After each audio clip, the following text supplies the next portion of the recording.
As before mentioned on the first episode of Talk Motoring, I wanted to get in touch with who I think is one of the legends of South African karting, and that is Wesley Orr. Wesley, you've brought us to your wonderful location here in Vereeniging, an old petrol station that you've converted into your home of Wor Motorsport. Just briefly, before we get into you and who you are to South African karting, what is Wor and what are you guys up to nowadays in 2025? Well, firstly, thanks for having me, Carl. I mean, I feel quite special that I'll be the first one on. Many won't like that, but it's fine. That's exactly why you're the first one on. Negative clicks are always good clicks. So, yeah, I've been here for a long time. The team is built on the legacy that I built in my early age of teens. Always been a strong believer in Jesus, you know that. Principle-based. Although not many believe that, we try our best, you know, no one's perfect, let's be honest. But the team is here to build racing drivers. We've got this cool old garage that we've taken over. It was an expensive exercise to get involved in. I threw a huge investment in it. But it's taking time to recoup, but I think that the team is doing the damage. I think that we've got some special drivers out there, and you know, we're happy with where we're going with the sport at the moment. You know, you mentioned your special drivers, obviously Giovanni Pascal being one of them, Björn Borshoff now competing overseas in the US F2000, if I'm not mistaken. But over and above that, and the drivers that you have brought through, you've also brought a lot of new drivers into the sports. I see a lot of your drivers out there renting chassis for a day just to get into it, or starting in a Tillotson C50 or a Bambino. So you've created almost an entry level into karting. Do you want to explain that a little bit more to our viewers? So I think there's a big gap in the market with entry drivers coming into the sport. There's no, you know, when you Google how to start go-karting, you normally go through the one that comes up first is kart.co.za. They're very strong on the Google. And then you get, okay, this is what karting costs. Nobody can throw 100 or 150,000 Rand in day one. Guess what? We can't do it. So what we've done is we have got a couple of old karts now where we're doing that one-off day. So they email us, can we start karting? Yes, you can join our academy. We supply everything, you just come. 6 months, we teach you the basics, cost effective. They're able to pay between 12 and 15,000 Rand a month for that service. Investment is zero. And after the 6 months, they say, okay, we're ready to start racing, or guess what, this is not for us. Yeah. So they have the option. And I think that we've created that for the specific reason to grow the sport. So how do you grow a sport that you have to 180K to start? Parents going to be like, what? Well, you and I are both at the age now that we have kids, and you know what it's like. Oh, so you want to go play cricket, you buy the cricket bats, the pads, the everything, and then 2 weeks down the line, they're longer to do it. So I suppose it does take that away. It gives them an opportunity to see the sport for what it is. But you did touch on a point that I do want to address as part of the narrative of South African karting and South African motorsport in general, is that it's very much checkbook racing. The more you throw at it, the more results you get. And honestly, although that is the narrative, I don't really experience that from my side with the drivers I work with, and I just wanted to get your point on it. Is it something that you really have to throw that much money at, or are you able to do it at the borderline budget and still win races? I've said this before in a previous interview, was like, I don't think winning races in karting is everything. What are we here to do? We're here to develop the talent, hone the driver, polish the diamond. Winning a karting event, like myself, I've won too many. What does it really get you in the end without a good foundation? I think it's more important to have a coach that on average stuff is giving you the results that you want to grow as a driver. Because when you step out of karting into the next thing, the equipment is much more equal. Yes. So where we've got it wrong in South Africa, and I don't think in South Africa, I think in the whole world, is that the total mission is to go and win a go-kart race at all cost. And that all cost has this price tag, right? Yes. So smaller teams that can't get the budget out of the customer like we can at this capacity and say, well, we can give you the best. Not everybody has that luxury. Yes. Because they don't have the trust with the customer. They come there with a small van and the guy's going to be like, hell no, I'm not paying that for an imported engine or whatever it may be. I'm just giving an example. We should be focusing on coaches such as yourself, doing the one-on-one with the drivers, doing the data, when they're coming with the track, get into good systems, routine, understand how the sport works. So we are in total hole there, because even big teams like myself, we are what's the right word? Overcapitalizing on the equipment. That's the thing, right? So my drivers do well, yes, but there's a price to it. We're really pushing the envelope. And then you've got Gazoo Racing, Leroy, a lot of respect for him, fantastic guy. But he's invested, right? He also knows he's got to put the money down to compete with me. Yes. Then you've got and vice RKT, versa, yeah. and the smaller guys are suffering, and there is a place in the market. But to come back to the question, yes, we need to improve on our coaching. Do you need to win go-kart races for your future? Probably not. Because you'll step out here and win a Formula 4 race, and you're all of a sudden your career is made. Right. That's the one conversation I want to have with you, and that's the one thing I keep saying to my drivers, is the drivers that I work with a finite number of drivers just because that's where I feel my niche is. And a lot of the time I say to the drivers, nobody remembers what Max Verstappen did in a Mini-Max. For sure. It's not something that they look at. But what you do is you add to your library of knowledge. The tools that you've got to go racing with is what you learn in karting. There is nothing more valuable than a season of karting. Martin Brundle talks about it all the time. He never got that opportunity, and his career could have been further on if he did. So, you touched on something that I also wanted to bring up, was this competitiveness between the teams. Now, yourself and Leroy, you have big respect for Leroy. Leroy, same amount of respect for yourself. But I don't think that comes from just the team thing. I want to take a step back with you to when you started karting, and when you were racing in South African karting as that hero, as Wesley Orr, against the likes of Robert Briggs, Gavin Cronje, Mark Cronje, the Leroys, to you throughout your South African career, who was that one driver that you always went to the track with and made sure your old man had a number on the stopwatch to see who it was? To put one name down, is in my generation there were so many. There was yourself. I mean, talking about Gavin, Leroy, even Mark Cronje towards the end. There was a lot of talent. Just so many names, but I think that the one that I think has made it the furthest, even above what I did in A1, who got robbed, was Leroy, with a Dakar situation, whatever he had in his personal. But I look at him and I have a lot of respect for him. So when I'm competing with him at the circuit, I feel that the knowledge he is giving his driver and the knowledge I'm giving my driver is very similar. Yeah, it's on par, yeah. So, if he's beating me on the day, it's not always about engine with him. I understand. He's good at what he does. And you working with him as well. So you've got a fire team there. And I have to compete with that as well. But going back to the question, in the younger days, it was different. It was, you couldn't buy your way to the front. I don't know how to explain that to people today, but they don't understand. Like, we need more power. Yeah, okay, but in that time, it was also pace was important, but you needed racecraft. In our time, racecraft, right? Yeah. If you didn't have racecraft, Gavin was going to take you off, and Robert. I mean, these two were the strongest in racecraft. It was me and you driving with them, and they were just whacking us off the track. I wouldn't say driving with them. I think it was more learning from them. Yeah, and the best lessons I learned was from those two guys. In terms of racecraft, Gavin, and Robert were huge. Knowledge grabber and sort of like teacher to me, because when I went from there to Europe, I was winning.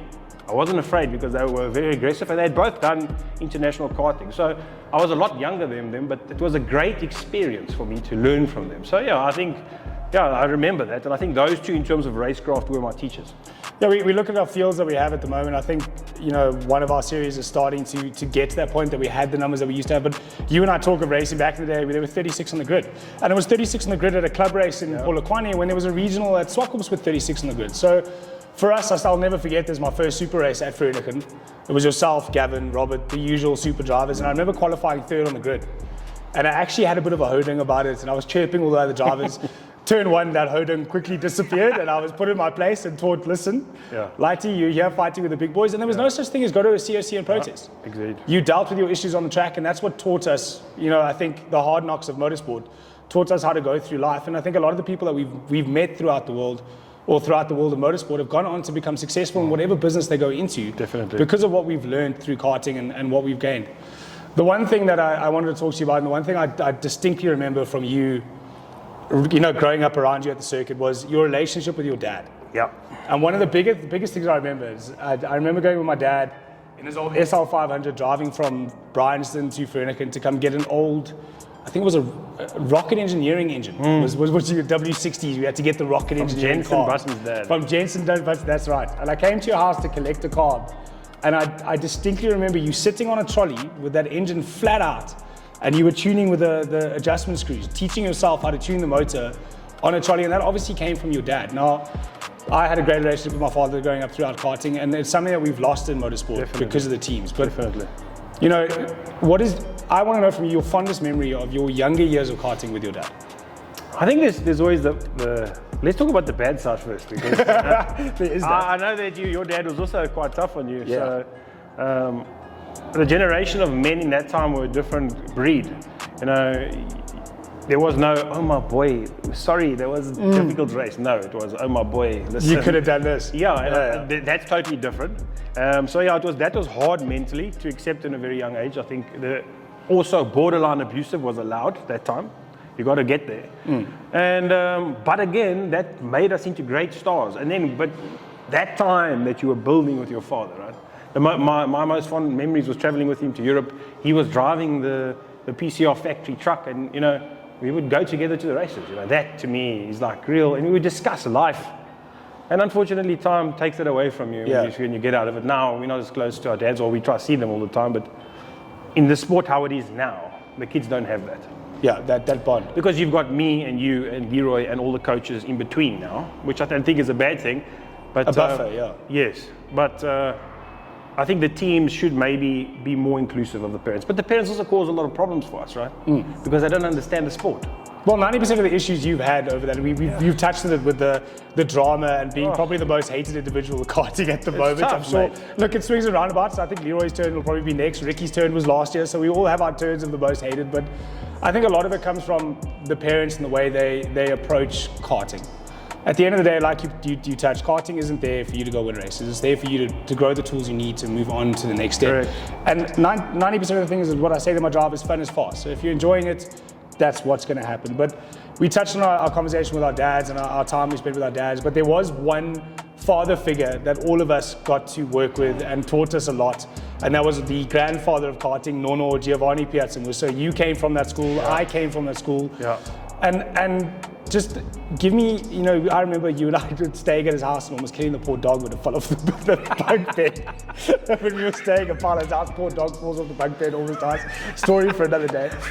But that was us. Our parents dropped us off at Giovanni's house, and we stayed at Giovanni's house during school holidays, worked in the workshop, learned karting from that end, and I think that gave us our careers. So, you know, to me, let's talk about those days, those PCR days where we went from father and son and trailer to now working with what was the first karting team. Game changer for many careers. I think, you know, it's unfortunate that people don't know that, but myself, yourself, Leroy, Gavin, I think Fabian. Every single driver that is successful went through his fingers. He used to say, it's come through my fingers.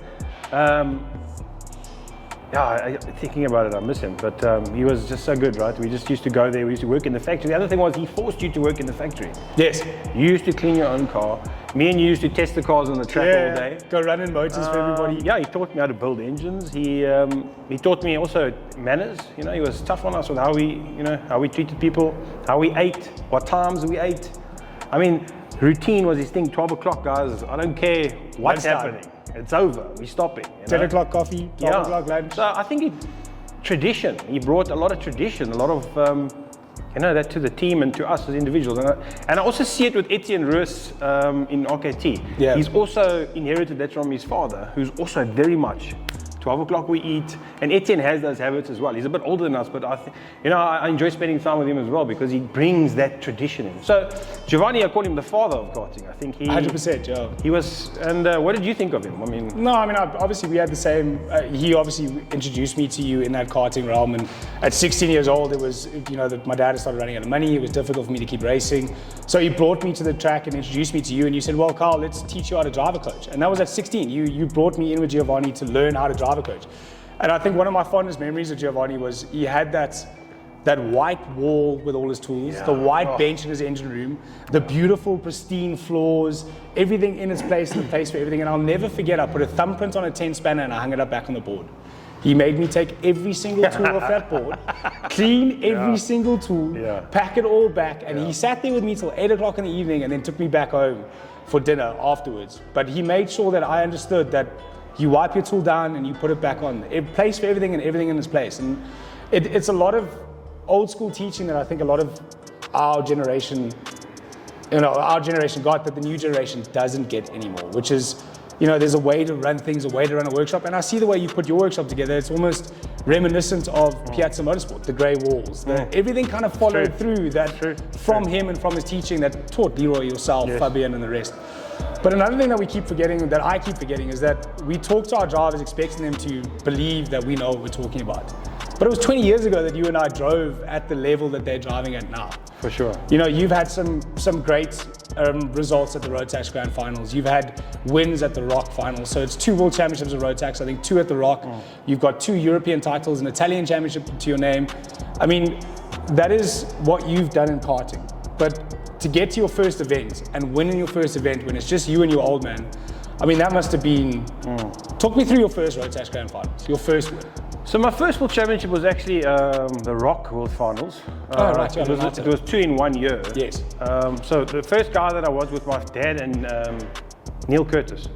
Also, the original kart shop. Big part of my career, great guy, you know. One of the guys that invested a lot into the sport. So we went there, 3 of us, and we were just winging it. I mean, we didn't know about engine tuners in Italy or anything. But the karting in South Africa at that time, the level was so high, and it really was. Because you had the Leroys, the Gavins, or whatever, you guys were all racing. The level was high. So when I went across there, I found myself in the top 15 already in the first, and I was 72 driver. What can it be? I mean, is this real?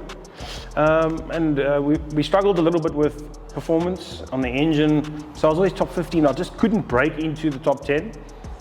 Then in the heats with the racecraft and I had developed, I was swimming with the fishes. I was fine. And I made my way to the front, and then I was driving in the top 5. And then in the pre-final, someone took me out. I started, I don't even know, 20-something in the final. And the man upstairs must have said, all right, well, I'll help you. So I just went through, and in the last lap I was 3rd. And Ken Alleman, I mean, you know who he is, star. Actually, his kid's racing now as a superstar. They touched wheels, and I got through, and I won the race. And everyone's like, how did you do that? Well, I don't know. It just happened. I don't know. But the preparation before that, you know, I used to, this was a 7 days a week driving, you know. Yeah, I was 7 days with you. a week. It was obsessive how hard we tried and how much time we put into the sport. And as a driver, you know, all we used to think about was this. It's not like now, you know, when these kids come off the track, they disappear for 2 hours, and then the next session, oh, I'm back. Yeah. Did you tell me about the car? Oh, I forgot. No. Did you clean your car? Yeah. Did you change the plug? Like in my time, you got off the car, you didn't move from your pits. Yeah. You know, you were totally focused on where do I need to improve, what do I need to improve. You were also reflecting on your racecraft if you came off. Why did I get taken out, you know? Or what did I do wrong that caused that? That's it. Or why did I not win the race? I mean, why? And then you would analyze that and you would put it together. All right, well, I should have done that, or I should have run wide there, and go practice that. Today is not the same. Yeah. Oh, I lost the race, he bumped me. Yeah, someone else's fault. Okay, but why did he bump you? Like, what? Why? No, where did you place your car that caused that? Yeah. You can. I mean, obviously, if somebody comes from miles behind and takes you out, sure. But on a start, when there's 20 guys like this, there is always space for you to think. You know. Yeah. Where should I be? And also, you can't be looking there or there. You should be looking here. This is where your moment is, right? And then you must also be looking there. So it's like the peripheral is a big right. thing, yes. And our drivers, they very like oh, boom. Yeah. Did you they're not see? used to that pack, yeah. 100%. And I saw the Swartkops last weekend actually. You know, they've done that new surface now. Yes. And it's which was tricky for everyone. Right. But you already know into turn 1, guess what, mate?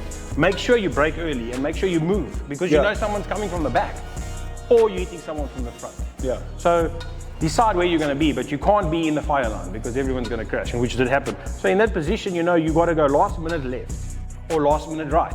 Yeah. And make sure that you're not in that, what do you want to call it, like stampede, and just scissor back. I think the one thing we did learn racing 36 drivers all the time and 36 hard drivers all the time was it's never being proactive, it's always being reactive. You can't plan what's going to happen in front of you.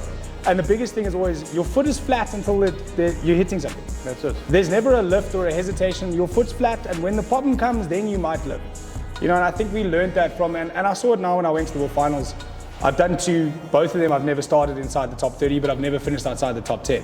And I think that's from the schooling of racing with you guys. You almost won the 1 year. Which was that? That was our aim. That was the year you were there. I remember I arrived, no mechanic, no place to stay. We hadn't booked accommodation. We didn't have money for accommodation. I was staying with the Zimbabweans. Gerard Peters and Ryan Pine gave me a couch to crash on. I remember. Everybody was sponsoring meals here and there. I was 17 years old on my own, no dad. And I think you actually felt so bad for me. You gave me one of your mechanics out of the Mexican team, who happened to be my ex-girlfriend's brother, which was Kevin. You gave him to me to help me for the day, so I ended up with a mechanic.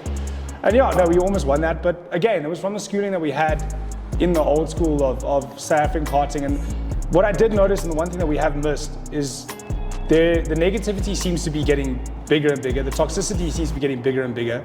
It's always someone else's fault, not your own. And the one thing I do miss is us buttoning up our prize-giving shirts. I don't know if you remember those. Every team had a prize-giving shirt that you used to buy, button up, put on your nice jeans, go to prize-giving, and after prize-giving, you would go to a restaurant or a place to have a meal, and it would be PCR sitting around the table with Burl, Neil, Giovanni, everybody, all teams, every carter sitting at one table having a meal together after the racing. That seems to be something that we've lost over the years of karting, and hopefully something we can bring back. Well, I think we took a lot of pride in our teams before, and the team, like as a kid, I was very proud to be part of the kart shop or Piazza Musa. Yeah. It was a proud thing, and I had a lot of respect for the leaders of the team. You know, to me, it was a special moment when Giovanni gave you a pat on the back, right? Yeah, you know, or one of his special engines from the back of the Sprinter. Yeah, and you know, the fact that we were invited to the prize giving, now we can eat with, you know, when Giovanni spoke, we all like hung on his lips, right? Yes. Like, because he had this accent. We don't have that anymore. We don't. Yeah, I think that money's destroyed that.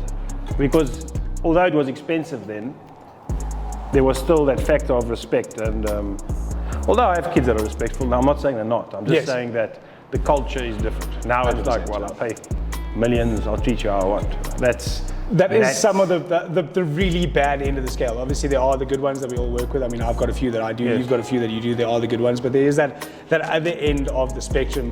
But you speak about Giovanni with that respect because we knew what he did. So that's why I'm also sitting with you today, is because a lot of people don't know what you did. I mean, I distinctly remember you, I think it was about 18 or 19 years old, that you decided to jump on a plane and move to Mexico of all places to go assist with was it a Formula 3 team? It was a Formula Renault team that time. But I was actually 16 at the time. 16 at the time, so even younger than I was. 16 at the time, going out on your own to live in another country. Tell me some more about that. So I was at the World Finals in 2005 in Portugal, and some Mexican guy came up to me and was like, hey, yo, I'm starting a team, I want a driver. But in return, I'll give you the seat, we'll pay your salary, but you must coach my kids, they were small. I said, okay, well, sounds fair enough. Chatted to my dad, he said, all right, well, give it a go. I flew there, got comfortable the first 3 months. Well, first 2 months was amazing.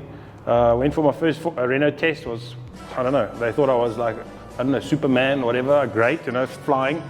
But then things started getting a bit tricky because kind of figured out that this guy was part of the mafia, you know, the cartel. Okay. So bodyguards around me all the time, and yeah, it was dangerous, and it was a different experience. Yeah, it was becoming like serious.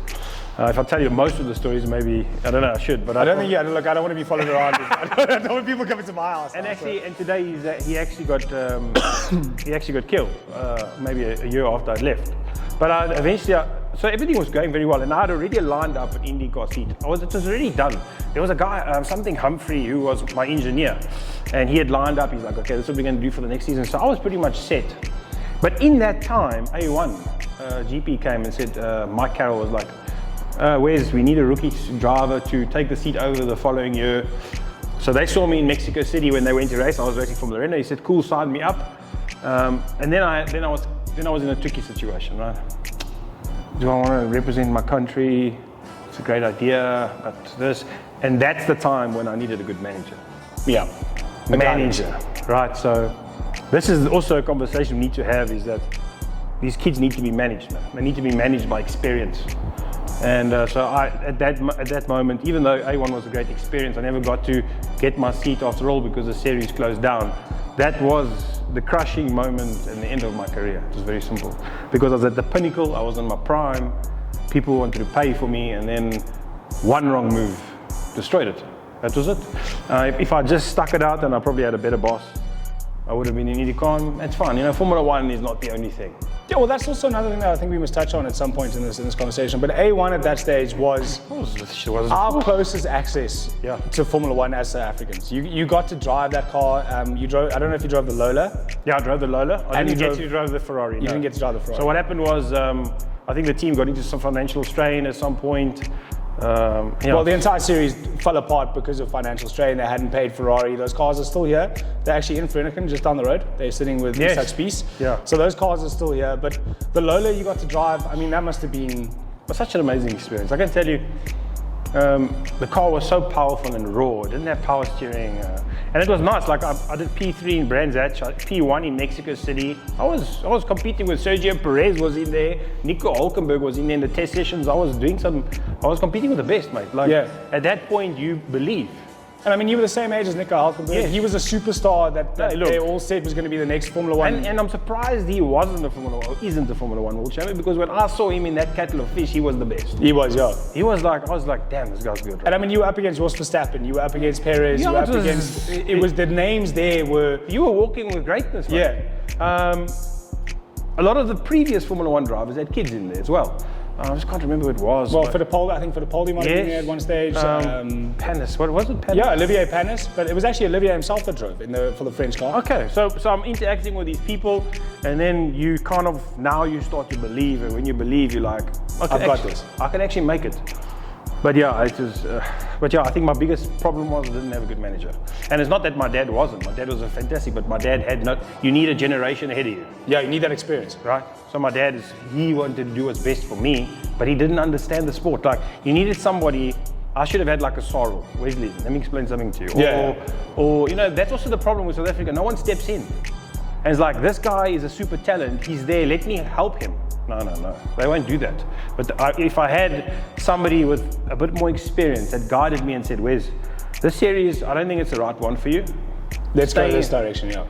I would have been set. But anyway, I mean, God has a plan for everybody. That unfolded, and here I am today. But well, I mean, you've got to get involved with a lot of youngsters over the years, and you've created a lot of champions. I mean, Björn Borshoff now following, I wouldn't say in your footsteps, but a similar sort of vein. He's avoided the Formula One spot. Obviously, there's only 21 seats there. South Africans just don't have enough money to get there.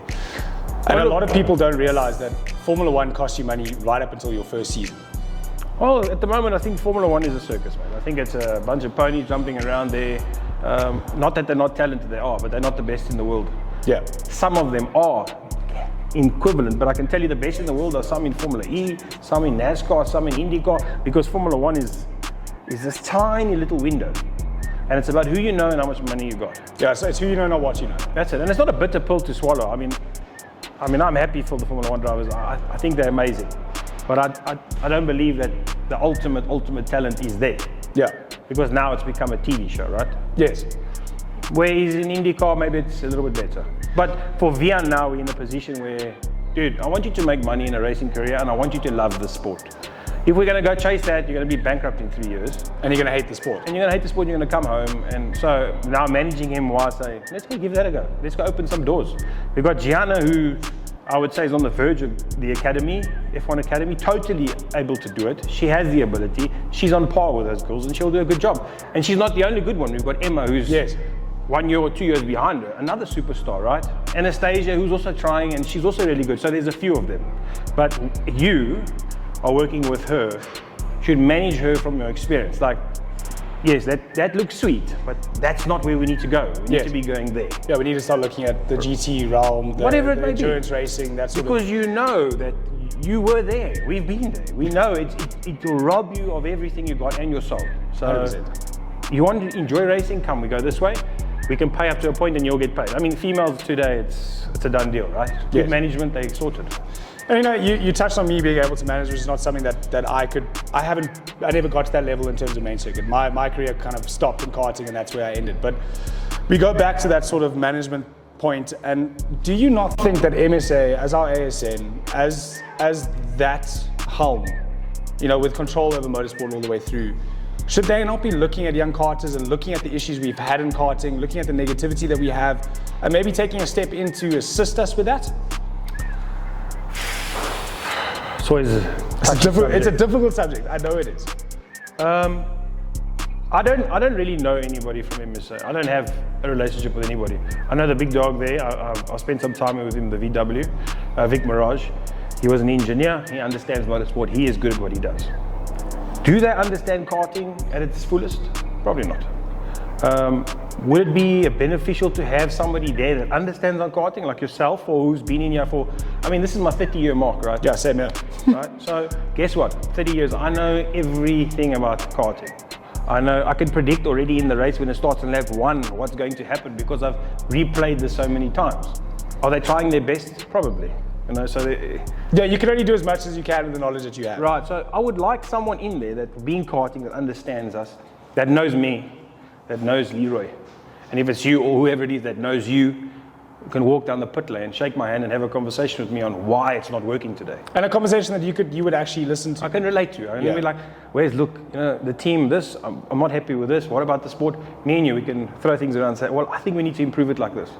And the players that are putting money into the sport should be around one table. We should control, right? So you've got Leroy, who's invested, and I'm invested, RKT, and whoever else. I mean, I'm just talking about the 3 oldest investors. We should be going, right, what do we need to do to keep making money to sustain what we're doing, firstly? But what else do we need to do to make sure that the drivers that are coming out of our team are going to be successful? What are we doing wrong, and what could we do better? Yeah.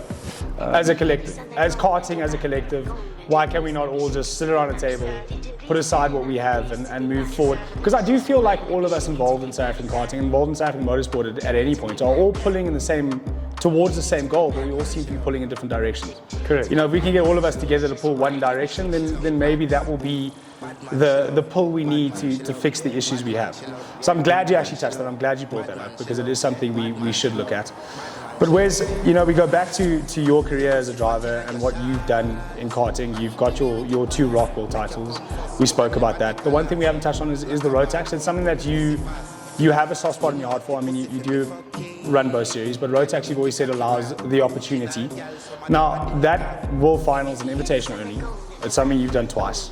Give me some more of your feeling from being at an event of that magnitude, representing your country. It's special. It's totally special. I think that every driver in this country is fighting to get a seat there. Why? I don't know. Because it's special, right? Like, what do you want to do this year? I want to go to the Rotax World Final. That's what every kid wants to do. But when you win at that level, you get respected, and that respect never leaves. Like, I won 20 years ago, and I can go to Rotax World Final. They know me. They know who I am, and they know my name. I mean, that's pretty awesome. 20 years down the line, right? So, and they'll even grab a mic and be like, "This guy won the world championship," because it's not easy to do it. It's so hard because everything is equal to the best of their ability, and you got 64 guys from around the world. You don't have an engine tuner as an advantage. You don't have a carburetor. You know, you racing standard stuff. You must go, and when you win there, you win. You know, you're not winning. You work for it. Yeah. You're lucky. You're winning because you win.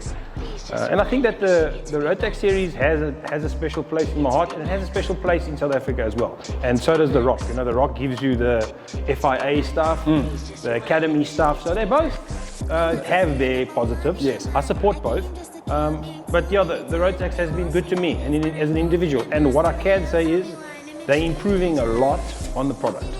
Like you can take a new engine now, Junior Max engine, brand new out the box, put the squish in the right position, and you can go win with that engine. That never used to be like that. Yeah. So I think that the product is definitely improving. And then you've got the pool engine system in the Rotax, in the Rock, which I also like because it takes a lot of pressure off the team. So we have a much more relaxed day, but then it puts the pressure on the coach. Yeah. So I would say if you're trying to develop, you should be doing both in my opinion, okay? But if you're trying to develop the talent, that's a good series to go. And then when you're becoming a super more competitive and now you want to be rocking the world, this is the one to go. So it depends on what you want. Yeah, each class serves its purpose. That's it. So there's a space for everything. But there's politics. You know, there's politics in the pit lane. But let me tell you who causes the politics. There's these small teams that are not invested and just talk a lot of junk. You know, yeah, they haven't put their money down. They haven't put the years in. They leave a team like me or leave a team like Leroy or leave a team like yours or whatever it may be. Start these little operations. Yeah, and they're like, those guys are this, those guys are that. Make promises. But hang on, who's the coach here, mate? Yeah. Have you won anything in your life? No. Some. Have you even driven in your life? No. Oh, yeah, really? whereas we've got the millions and millions of rands that our fathers have thrown at us to go learn. And that's what it is. It's school fees. They paid our university. I mean, what your father spent in your racing, what my father spent on mine, that was Correct. Our university fees. And we learn our trade from being involved in the sport. You know, like you were saying earlier to me off air, you don't send a kid to a creche without a qualified teacher. Well, you know, my biggest gripe in the pit lane is that these intelligent parents, they got to be intelligent because they got money, right? Are allowing, happy with coaches that have never driven, that have absolutely no life experience of racing and are not very good individuals at heart. Yeah. They're like, this is the coach that's going to teach my kid how to drive. All they're seeing at the end of the day is what they're earning out of it and what they can charge out of it. Because that is the inherent problem with motorsport, is that we all come to a track, and I've spoken about this with Leon Hill as well and a few other individuals. These people arrive at the circuit, they see the big trucks, they see the teams, and they think, oh, these teams must be making a fortune. Tomorrow they start a racing team. 6 drivers join them, they start a team. By the end of 6 months, that team is dissolved. Correct. Those drivers haven't left to go to other teams, they've left our sport altogether because they've got such a bad taste in their mouth. And I think, and it's something that I have discussed, not at length, but I have brought it up with Motorsport South Africa and WAMSA and the other federations, is that if you are going to be a driver coach, at the end of the day, we're not just teaching drivers. I live my life a lot from what you've taught me as an individual, as a person. Correct. What I've learned as a person, how I behave in my life, I've learned from you, from Leroy, from Robert Briggs. Dario Montabio was one of the coaches I've had. A lot of what I've learned from them has nothing to do with motorsports, but everything to do with how to become an adult, a fully rounded, well-respected adult. And I'll go back into a little bit of my personal history that you touched on, and you know where I've been and how low I've been and the things I've gotten involved with, from drugs to alcohol to the rest. I sit here now 8 years sober, 3 years clean, 3 years sober from alcohol. And in all honesty, it could never have been done if I didn't have motorsport in my background and the role models like yourself, like the Roberts, like the rest. So I think, there should be some sort of teams association, some sort of driver trainer, and if I want to be a driver coach, I should have to go and get a card from Motorsport South Africa, put it in my pocket, and if my driver misbehaves or does something, it needs to come back on me. I'm the one that teaches at the end of the day. I don't know if you agree on that. No, I totally agree with you. I think that you should have a license with some credentials. I mean, the pit lane is flooded with this problem. And this problem is what toxifies the sport, is that a guy is talking junk that knows nothing about a sport, has been here for 5 years, worked for someone like me or Leroy or whoever, and now thinks, all right, he can be open a team. But he has no in-depth knowledge of how this works. And then, it surprises me that the parents trust him, and they do, right? And then yourself, you know into coaching, but when you had a team, couldn't fill it with 10 when you know the sport, but it's because of the little ones, yeah. That are just, it makes me angry. And also they're not putting a cent into the sport. So that is a big problem that needs to be addressed. And you're right, I think MSA or whoever needs to say, right, if you want to be a coach and want to walk on the track, you need to get a license. And your license, you need to come with some credentials, like, have you driven before? Yeah. If not, how long have you been in the sport? Yes. 20 years. Okay, have you been international? Or something simple, The people should be forced, like you go grade 1, grade 2, grade 3, into karting. You can't just work for me as Appy, now book, open the team, and now you're matric. No, it shouldn't be allowed. So yes, I agree that there is a big problem there. Well, in terms of credentials, I know the best because I did learn from you the first time when I was 16. So, I do have a step up on the rest. But whereas the one thing I also wanted to look at, and I think there's only been 2 drivers from South Africa that have ever done it. And that's be signed as a factory pilot, which is what they call in Europe, for a top team. Now you moved into CRG, and I don't know if people know this, but Vitantonio Luizzi left CRG to go join Toro Rosso. You came in and took that seat. There's been a lot of rumor mill about why you no longer have that seat, what happened between your move to Intrepid, then Swiss Hutless. You did the works driver step. Let's hear from the horse's mouth. What was that period of time for you as a factory pilot? So it wasn't very glamorous, I must tell you. I lived on top of the factory and I was a factory worker. On the weekends, people were like, Wesley Orr, wow, I've got a truck. And, but on the weekend, I'd go back to the factory, I'd have an apartment, I'd stay there with 3 drivers. And Cunningham was one of them, one of the guys that won the Indy 500. Yes. And I used to sweep the floors. I used to assemble go-karts in the production line. That's what we did when we were driving. Yeah, you were a works driver. You worked to drive. So everyone's like, but being selected and paid by a karting team is a privilege, right? And the guy saw me and actually, there was a guy that picked me up, his name was Mr. Patellini. He passed away, but he was the one who said to CRG, listen, there's this kid. And then they called us for a meeting and we went, and I went with my dad. They put me on a small salary as like, all right, this is what you're going to do. And again, bad management, mate. Bad management. That simple was. Then Intrepid came, and Sebastian Bohemi was there at the time. Hulkenberg was signed with them. He came to me, he's like, dude, we want you. and I should never have done that move because he closed down, remember? Yeah. So that was again the move. I should have just stuck it out to COG. The guy was so good to me. But at 16, mate, or 15, you don't know enough to make good decisions. But also, wasn't there Intrepid gave you more time to come back to South Africa or come home? Was that not one of the big aspects that made you? It was more money and more time for you to come back? Yeah, that was partly it. But you know, you always want to upgrade. Yeah. And Intrepid at that time was the strongest team. But if you're going to go to the core of tradition of karting, COG has got much more roots. So I should have just, if someone that had experience, again, I needed that step of generational guy, you know, to say, well, this company's been around for hundreds of years. This one's just started. Right, they look You're amazing. better off there. Just relax. And COG had a Formula Renault team in Italy. Yes. So I would have been launched into that. But again, rush. And that's why I'm so intensely focused on the management of my kids. Like it matters to me because I've been torn to pieces with bad decisions. And in the end, all the talent, and here I am. Why? Didn't make the good calls. But now I want us as the top dogs now who are managing to tell these drivers, brother, listen to me. Guide them the right way, yeah. Listen to me. I've been there. Yeah, you know, and the parents run on emotion.